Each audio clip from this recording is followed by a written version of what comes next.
Friends, मैं हूं नेहा और ये है Jenny. Welcome to my channel. तो आज का जो सब्जेक्ट है, आज जिस चीज़ में मैं बात करने वाली हूँ वो ये है कि ऐसे कौन से 5 तरीके हैं। ऐसे बहुत सारे हैं लेकिन 5 तरीके कौन से हैं जिसको आप देखो तो समझ पाओ कि बच्चा जो है वो बहुत ज़्यादा लोनलीनेस फील कर रहा है और हमें अभी ही टाइम है कि हम उस पर हमें ध्यान देना चाहिए। तो ठीक है, पहला जो तरीका है वो है खाना नहीं खाना, नॉट ईटिंग मच। ठीक है, आप अब खाना नहीं खाने को आप बहुत सारी चीज़ों से एसोसिएट करते हैं। जब आपका बच्चा बीमार है तो भी आप कह सकते हो कि जो पहला ये होता है कि उनका इंटरेस्ट फूड से ख़त्म हो जाए। तो सेम ये भी सिनेरियो यही है कि जब आपको लगे कि आपका बच्चा प्रॉपर वे में खा नहीं रहा है खाना और खाता है पर इंटरेस्ट शो नहीं कर रहा है, तो मेडिकली यदि वो हेल्दी है, आप पहले तो आपने क्या करना है, वेट के पास लेके जाना है। यदि वो उसके सारे रिपोर्ट्स एंड कोई भी प्रॉब्लम नहीं है तब आप समझ लो कि डेफिनेटली वो एंजाइटी में जा रहा है आपका बच्चा। तो यही टाइम है कि उसको आप जो उसका लोनलीनेस है उसको कम किया जाए। आपको देखना होगा कितने आवर्स वो घर पे अकेला रह रहा है, या फिर आप उसको थोड़ा सा टाइम दो। जब आप घर पे आओ तो उसको अच्छी कंपनी दो।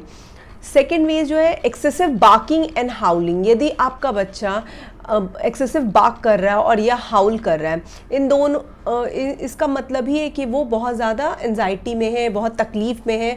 इस तरह का आवाज़ निकालना, और इसमें क्या क्या होता है, वो पैंटिंग बहुत ज़्यादा करेगा और विनिंग करेगा और रोएगा। तो इससे क्या पता चलता है कि वो बहुत ही ज़्यादा अकेला फील कर रहा है। उसको ऐसा लग रहा है कि जैसे आपने उसको अकेला कर दिया हो। आप घर पे हो और फिर भी उसके साथ टाइम स्पेंड नहीं कर रहे हो, तो उसको बहुत ये जो चीज़ है उसके लिए एंजाइटी डिप्रेशन का काम करेगी। और फिर वो क्या करेगा, एक्सेसिव कभी भी आप जब घर से बाहर जाओगे तो वो हाउल करने लगेगा, वो भौंकने लगेगा, क्योंकि आपको पता है कि जो डॉग होता है वो पैक में रहते हैं, ये एनिमल्स पैक में रहते हैं। और आप देखो जब आप घर में रहोगे तो आपके साथ ये हर जगह आपके साथ रहेगा। तो इससे ये पता चलता है कि इनको डेफिनेटली कोई ना कोई प्रॉब्लम है। और ऐसा लगता है आपका वर्किंग आवर्स ज़्यादा है या अकेला रह रहा है घर पे, तो आप एक और काम कर सकते हो, अपना डॉग वॉकर लगवा लो या डॉग सिटर लगवा लो, जो इनको टाइम टू टाइम इनके साथ टाइम स्पेंड करे और इनको लोनलीनेस जो है वो फील ना हो, ये नॉर्मल बिहेव कर सके। थर्ड जो है एक्सेसिव ग्रूमिंग में क्या है, आपको पता है कि डॉग खुद से खुद को क्लीन करता है। ठीक है, ये इनका एक एक्सटेंट मतलब एक ये नेचुरल बिहेवियर है। ये खुद से ही आप देखोगे कोशिश करता है खुद को क्लीन करने का, ये अपने आप को लिक करता है। बट एक्सेसिव जब लिक करने लगे, आपको लगे कि लिक करते करते कहीं का बाल निकाल लिया इसने या खुद को काट लिया या ऐसी कुछ चीज़ें आप देखो जो कि बिल्कुल नॉर्मल नहीं है, तो आप समझ लो कि ये डेफिनेटली लोनलीनेस फील कर रहा है और ये चीज़ करके अपने आप को बिजी रख रहा है। दैट टाइम आपको क्या करना है, आपको पहले तो अपने यदि एक्सेसिव लिकिंग कर रहा है तो आपको इसको डिस्ट्रैक्ट करना है, डिस्ट्रैक्ट थ्रू मेंटल स्टिमुलेशन। मतलब इसको ऐसा कुछ करना है कि ये माइंड से कहीं और बिजी हो जाए। कोई न्यू टॉय इंट्रोड्यूस कर दीजिए, या फिर कुछ ऐसे ट्रिक्स जो आजकल तो मैं देखती हूँ इतने सारे बोल आने लगे, फूड बोल, कि आप उसमें खाना जब डालते हो तो उसमें सर्कल्स बने होते हैं या स्क्वायर कि एक एक दाना बच्चा उठा रहा है, तो उसमें भी वो बिजी है काफ़ी टाइम तक। या फिर कोई ऐसा इंटरेस्टिंग सा टॉय या कोई गेम आप उसको इंट्रोड्यूस करो, उसके साथ थोड़ा सा टाइम स्पेंड करो या कहीं बाहर लेके जाओ जब आप वीकेंड्स पे रहते हो। तो इससे क्या होगा, उसका जो लोनलीनेस है वो पूरी तरीके से ख़त्म हो जाएगा। तो ये आपको ध्यान देना पड़ेगा।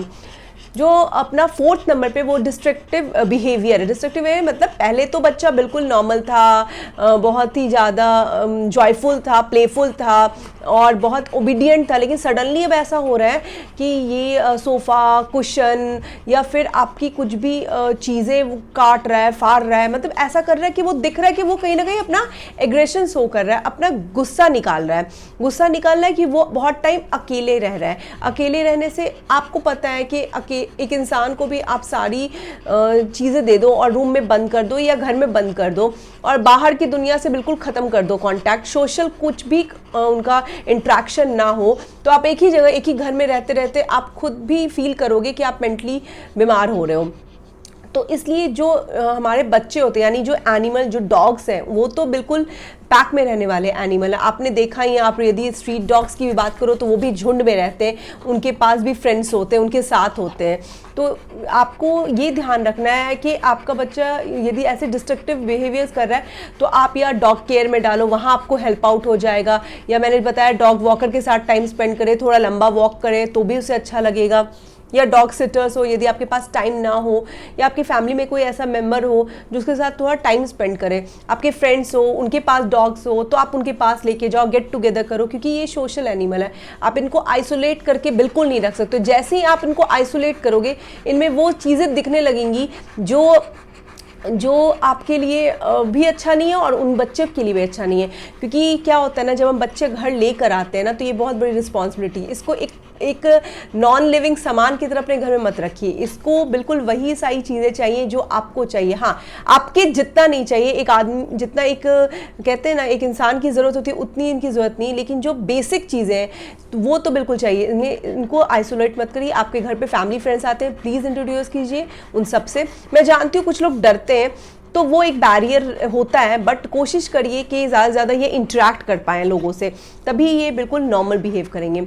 जो 5th नंबर है वो ये है कि आपका बच्चा आपके पीछे, जब आप घर में रहते हो और वो आपके पीछे पीछे घूम रहा है, हर कॉर्नर में जा रहा है, following in the every corner, तो ये एक साइन है। साइन कैसे है कि जैसे नॉर्मल आपकी एक्टिविटीज़ रहती है उसमें क्या होता है, जैसे मैं जेनी की बात करूँ तो जेनी पूरे घर में घूमती है। हम लोग मूवी भी देखते रहते हैं अपने घर में, तो जेनी ने यदि डिनर कर लिया तो वो आराम से आके बेडरूम में हम लोग लाइट डिम कर देते हैं, फ़ैन और एसी हमारा ऑन रहता है, जेनी आती आराम से सो जाती है। ठीक है, उसको पता होता है कि भाई वहाँ पे सब बैठे हुए, वेरी नॉर्मल, एक नॉर्मल रूटीन है। ठीक है, उसने वहाँ आना, वो वहाँ भी आ जाती है, तो उसको पता है कि घर में कहाँ पे कौन है। ठीक है, कब हम बाहर जा रहे हैं, कब घर के अंदर है। तो सेम सिनेरियो है, सेम सिनेरियो। यदि आपका बच्चा देख रहा है कि आप घर पे बहुत कम रहते हो तो उसके अंदर एक डर हो जाता है कि मैं कहीं सो जाऊं या मैं कहीं किसी और काम में लगूं तो कहीं मेरे जो ओनर है, मेरे जो मम्मी पापा, वो मुझे छोड़ के ना चले जाए। इसलिए वो चाहता है हमेशा आपकी आंखों के, आप उसके आंखों के सामने रहो। तो ये एक बहुत बड़ा साइन है। वो 24 घंटा यदि वो गहरी नींद में भी सो रहा है और फिर उठ के देख रहा है तो सबसे पहले वो आपको देखना चाहेगा। तो ये चीज़ें पता चलती हैं कि बच्चा जो है बिल्कुल डिस्टर्ब है अंदर से। तो ऐसा कोई भी साइन आपको दिखता है आपके बच्चे के अंदर, आपके पेट के अंदर, तो प्लीज़ इसको आप सबसे पहले आप ये समझ लो कि बच्चा अकेला बहुत फील कर रहा है, आइसोलेटेड है। सबसे पहले उसको कोशिश करो इन सारी चीज़ों से दूर करने की और उनको इंगेज करो। आप थोड़ा टाइम निकालो, वीकेंड्स का टाइम तो सबके पास होता है, आप वो टाइम दो। और आपको लगता है नहीं, आपका जो वर्किंग आवर्स से ज़्यादा है, आप वॉक नहीं करवा पा रहे हो, तो आप उसको किसी ना किसी के थ्रू वॉक करवाओ, क्योंकि वॉक इनके लिए बहुत इंपॉर्टेंट है। सुबह शाम ये वॉक करते हैं तो इनका माइंड फ्रेश रहता है, इनको अच्छे भी लगता है, और वॉक करते वक्त इनके बहुत सारे फ्रेंड्स भी मिलते हैं। यदि आप सोसाइटी में रहते हो या फिर आप नेबर में, जहाँ भी आप कॉलोनीज़ में रहते हो, वहाँ पे भी बहुत सारे पेट होते हैं, तो वो आपस में शाम को सुबह को मिलते हैं तो उनको भी अच्छा लगता है। तो मैं यही चाहूँगी कि आप यदि ये वीडियो देख रहे हैं तो यदि कोई भी साइन आपको नज़र आता है अपने बच्चे में तो प्लीज़ इसको अभी के अभी रिएक्ट करें। नहीं तो क्या होता है ना कि ये देखते हुए हम यदि इग्नोर करते हैं तो बच्चा बहुत ज़्यादा डिस्टर्ब हो जाता है, और लास्टली हम ये डिसीज़न लेते हैं कि नहीं अब तो हमसे नहीं हो पाएगा, पता नहीं ये कैसे ऐसा हो गया, लेकर तो इसको अच्छा आए थे बट ये देखो इतना बेकार हो गया, ये कोई बात नहीं सुनता है, ये एग्रेसिव है। ये शुरुआती लक्षण है, इनको आपको देखना पड़ेगा, और यदि आपको दिख रहा है तो इसको चेंज करिए और कोशिश करिए कि बच्चे को काफ़ी ज़्यादा टाइम स्पेंड करें इनके साथ और इनको खूब प्यार दें। तो मेरा आज का वीडियो आपको अच्छा लगा हो तो प्लीज़ मेरे वीडियो को शेयर करें अपने फैमिली एंड फ्रेंड के साथ। मेरे इस चैनल को आप सब्सक्राइब करें। मैं कल फिर किसी नए टॉपिक के साथ आपसे मिलती हूँ। Till then, bye bye.